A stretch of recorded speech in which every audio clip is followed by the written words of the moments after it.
UP के कासगंज में police ने सनसनीखेज हत्या का खुलासा किया है। आरोपी गिरफ्तार कर लिया गया है। मृतका के पुत्र का दोस्त पड़ोसी ही निकला उसकी मां का कातिल। शिनाख्त किए जाने पर आरोपी ने सिलबट्टे से प्रहार कर और गला घोंटकर मौत के घाट उतारा था। घटना के समय 1.5 लाख रुपए के जेवरात चोरी हुए थे। 22/23 मार्च की मध्य रात्रि में लूट व हत्या की घटना को आरोपी ने अंजाम दिया था। खुलासे के लिए पुलिस अधीक्षक ने 5 टीमें लगाई थी। मुखबिर की खास सूचना पर पुलिस ने गाँव के ही पड़ोसी बल्लू नाम के आरोपी को गिरफ्तार किया है। कासगंज से संवाददाता फाहिम अख्तर की रिपोर्ट। देखिए 23 मार्च को गंगागढ़ जो क्षेत्र पड़ता है थाना क्षेत्र सोरो में, वहाँ पे कमला देवी जो कि एक 70 वर्ष की बुजुर्ग महिला थी, उसकी हत्या की सूचना पुलिस को प्राप्त हुई थी।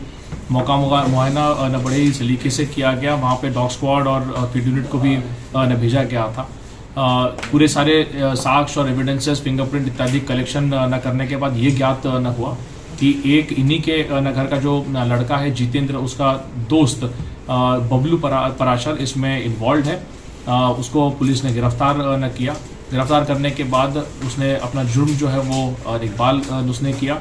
साथ ही में उसने ये बताया कि घर के पीछे की तरफ से टेरेस के थ्रू ये व्यक्ति जो है घर में चढ़ गया था। उसको ये ज्ञात न हुआ था कि उसका जो मित्र है जितेंद्र और उसका जो भाई वीरेश है वो दोनों ही घर पे नहीं है। वो दोनों उनमें से एक भाई जो है वो जो घर में रहता था वो दिल्ली गया था अपनी पत्नी को पिकअप करने के लिए, जो कि होली के लिए अपने मायके गई थी।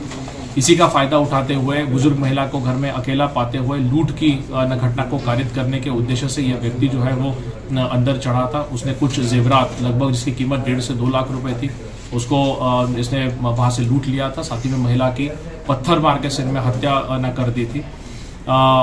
पूछताछ न करने पर यह ज्ञात न हुआ कि इस व्यक्ति ने, जैसे इसको पता चला कि पुलिस इसके पीछे न पड़ी हुई है, 2 दिन से इसको शक था और उसने जो जेवर है वो उसने पानी में गोरा नहर में फेंकवा दिए थे। गोताखोर लगा के हम लोगों ने सर्च भी वहां पे कंडक्ट न करवाया पर जेवर मिल नहीं पाए।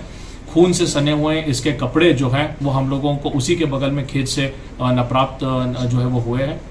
उसी के आधार पे, बाकी एविडेंसेस के आधार पे, फिंगरप्रिंट्स के आधार पे, सीडीआर का लोकेशन इत्यादि के आधार पे इसको जेल भेजने की कार्रवाई की जा रही है। इस घटना में सर इसके अलावा कोई और अन्य भी बाकी कोई भी व्यक्ति इस घटना में इन्वॉल्व नहीं है। अकेला यह व्यक्ति इन्वॉल्व है और पूर्व में भी एक घर में इसी तरीके की टेरेस से चढ़ के जाने की जो घटना उसी के गांव में इसी व्यक्ति ने कारित की हुई है।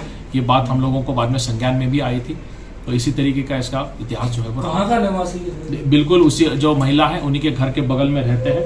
सारी चीजें इन लोगों को आपस में पता होती किसके घर में क्या रखा है, क्योंकि ये व्यक्ति जो था जितेंद्र, उसकी अभी शादी हुई थी और शादी में कुछ जेवरात भी प्राप्त हुए थे।